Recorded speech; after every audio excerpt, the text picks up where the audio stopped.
প্রকৃতির অপার সৌন্দর্যের আধার রাঙামাটি, কিন্তু সাম্প্রতিক রাজনৈতিক অস্থিরতা আর প্রাকৃতিক দুর্যোগের কঠিন থাবায় পর্যটন খাত এখন তলানিতে। বৈষম্যবিরোধী ছাত্র আন্দোলন থেকে বৃষ্টির লাগাতার বর্ষণ, উজান থেকে আসা ঢলের সাথে মিশেছে সহিংসতার ছায়া। গত 3 মাসে পর্যটকদের পদচারণা যেন একেবারেই থেমে গেছে। যেখানে জীবন ছিল পর্যটকে মুখর, সেই রাঙামাটি এখন শূন্যতায় ডুবে গেছে।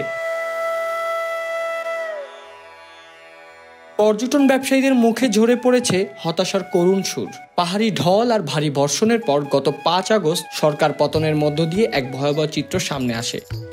কাপ্তাই হ্রদের পানির উচ্চতা বাড়তে বাড়তে ডুবিয়ে দেয় রাঙামাটির অন্যতম আকর্ষণ সেই চিরচেনা প্রিয় ঝুলন্ত সেতুকে। এটি যেন পর্যটন খাতের উপর এক চরম আঘাত।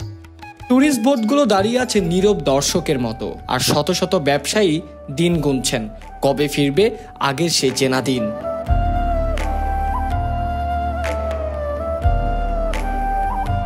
প্রকৃতি যদিও তার রূপে ফিরতে শুরু করেছে, সবুজ পাহাড় আর কাপ্তাই হ্রদের মিতালি এখনো মনোমুগ্ধকর, কিন্তু সেই সৌন্দর্য আর পর্যটকের চোখে ধরা পড়ছে না। পাহাড়ের বুক চিরে ছুটে চলা ঝর্ণার কলতান, কাপ্তাই হ্রদের নীল জলে আকাশের প্রতিচ্ছবি, সবই আজ অদেখা থেকে যাচ্ছে।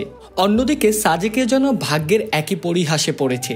মেঘের বাড়ি খ্যাত সাজেকে জুলাই মাসে মানি পর্যটকের ঢল নামার কথা, অথচ দেশের রাজনৈতিক উত্তেজনা এই স্বপ্নের জায়গাটিকেও ফাঁকা করে ফেলেছে। সাজেকের 127টি রিসোর্ট আর 116টি রেস্টুরেন্ট আজও ভুগছে লোকসানের চাপে।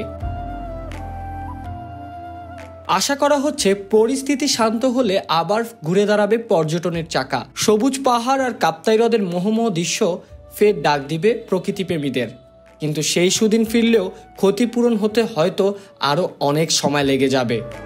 ইমদাদি আমিন, ঢাকা ট্রিবিউন।